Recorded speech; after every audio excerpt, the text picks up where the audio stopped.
जीत को गिरफ्तार होते देख सौम्या तोड़ी। 10 साल की चुप्पी, सीरियल ये फितूर। 13 में चल रहा है हाई वोल्टेज ड्रामा, जहां सौम्या तोड़ेगी अपनी छुपी आने वाले एपिसोड में देखने को मिलने वाला है। जीत काफी दुखी हो जाता है। सौम्या को दुखी देख करके उसके पापा से बात करनी कर रहे हैं और इसीलिए खाना भी नहीं खा रहे हो, और सौम्या भी इसी वजह से खाना नहीं खाती है। जीत यहाँ पर कहता है कि तुम अजीब औरत हो, तुम बात और भी हो, तुम डरती भी हो, तुम्हारी डबल पर्सनैलिटी है। लेकिन आखिर ऐसा क्या हुआ है कि तुम अपने दर्द का मरहम दूसरों को दर्द को सही करने में लग रही हूँ? इससे तुम्हारा दर्द कभी कम नहीं होगा। यह तो जरूर है कि तुम्हारे साथ कुछ बहुत गलत हुआ है, और उसकी थाली भी लेकर चला जाता है। दूसरे दिन भी अपने पापा का फेवरेट खाना बनाकर भी सौम्या उनका दिल जीत नहीं पाती, और यह सब कुछ देख लेता और सीधा उनके क्लिनिक पहुंच जाता है और जबरदस्ती उनसे बात करता है। वह यहाँ पर सोने के पापा जबरदस्ती से दांत मारते और कहते हैं कि मेरी बेटी से दूर रहो जिसके पास। तो कहता है कि अगर आप सौम्या की तकलीफ को समझेंगे, उसी कॉलेज जाने देंगे, उससे बात करेंगे, तो मैं हमेशा के लिए उसकी जिंदगी से चला जाऊंगा। लेकिन बात इतनी खत्म नहीं होती है। दूसरी तरफ देखने को मिलता है कि सौम्या, जो कि अपने पापा से बात करने के लिए घर के दरवाजे पर खड़ी ही रहती हैं, लेकिन वह बिना बात करके चले गए थे। लेकिन तभी उसकी नजर पड़ती है अपनी ताऊजी पढ़ चुकी छोटी सी बच्ची को। उसी शॉप में ले जाते हैं, म्यूजिकल शॉप में, जहां पर म्यूजिकल इंस्ट्रूमेंट मिलते हैं। यह बिल्कुल ऐसा का ऐसा ही हादसा सौम्या के साथ भी हुआ था 10 साल पहले, जब वह 8 साल की थी और उसे भी ताऊजी के म्यूजिक का लालच देकर उसको इंस्ट्रूमेंट दिलाने की बातें थी। वह सेम टू से उसे बच्ची के साथ भी कर रहे थे। वह सोनिया बुरी तरह से डर जाती है कि वह उसे बच्ची को कैसे बचाएं। उसके साथ हुए सारे हादसे उसे याद आ जाते हैं कि किस तरह से उसे एब्यूज करते थे। और यहाँ पर देखने को मिलता है कि बहुत तेज बारिश आ जाती है। शो में अंतर के मारे वही गार्डन में छुप जाती है। लेकिन तभी जीत, जो उसके पापा की क्लिनिक से लौट रहा होता है, उसकी नजर सौम्या पर पड़ जाती है, जो कि सिमटी हुई थी, अपने आप को दर्द में डुबो हुए नजर आती, बुरी तरह से रो रही होती है। जिसके बाद जीत यहाँ पर बड़े प्यार से उससे पूछता है कि सौम्या, मुझे बताओ कि आखिर तुम्हारे साथ क्या गलत हुआ है? क्या किसी ने तुम्हें छुआ है गलत तरीके से? जिस तरह से तुम डर रही हो, ऐसा लग रहा है कि कुछ गलत जरूर हुआ तुम्हारे साथ। और सोनिया अपना दर्द उसके सामने बयां कर देती है, और वह दर्द बयां करते हुए भी उसे काफी तकलीफ हो रही होती है कि किस तरह से उसकी ताऊ जी उसे इसी गार्डन में लाकर कभी बर्फ का गोला, कभी मांगो ट्रॉफी की बहनें यहाँ पर उसके साथ में क्या क्या करते थे। और यह सुनकर जीत का खून खौल उठता है।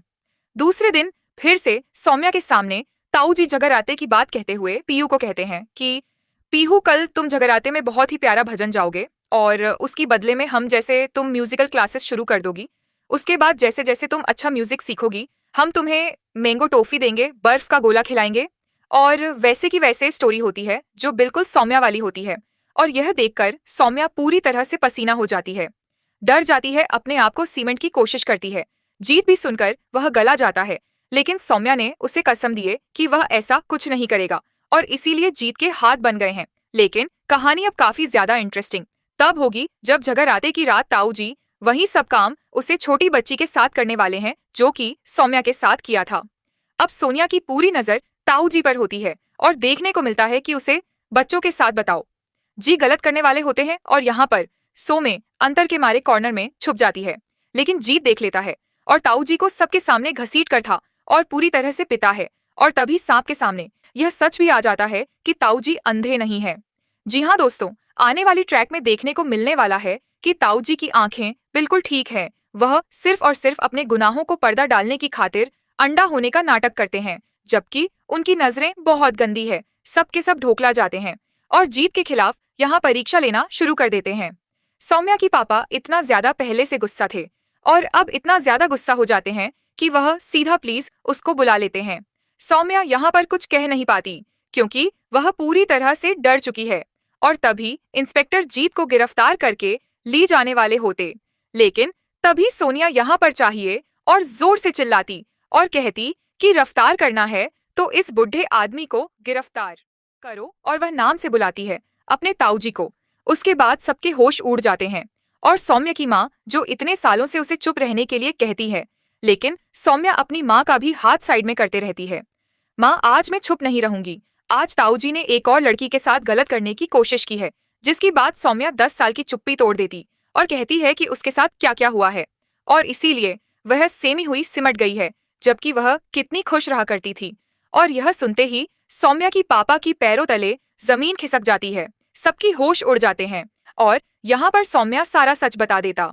इसके बाद सौम्या के पापा अपने भाई को जोरदार थप्पड़ मारते हैं, क्योंकि उन्हें भी पता चल जाता है और सबको पता चल जाता है कि ताऊ जी की आंखें बिल्कुल ठीक है, क्योंकि वह गुस्से में सब कुछ देख लेते और अपना सच सामने आते ही बौखला जाते हैं और सौम्या को थप्पड़ मारने के लिए आगे बढ़ते हैं। लेकिन तभी बीच में सौम्या के पापा आकर सीधा ताऊ जी को थप्पड़ मार देते हैं और सारे रिश्ते तोड़ देते हैं। वह इंस्पेक्टर को कहते, इसको गिरफ्तार करके ले जाए। गंदे आदमी को साथ में सौम्या और जीत से माफी मांगते हैं और जीत कहता है कि आपको अपनी बेटी से माफी मांगनी चाहिए। मुझे माफी मांगने से कुछ नहीं होगा। जो पूरी दुनिया के बच्चों का इलाज करता फिरता है, वह अपने ही बच्चे का दर्द समझ नहीं पाया।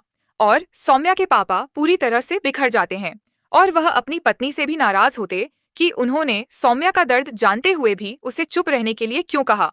तो वही देखना दिलचस्प होने वाला कि सारी सच्चाई अब सामने आ जाएगी। और इसी के साथ जीत और सौम्या की लव स्टोरी भी शुरू होगी। तो आप लोग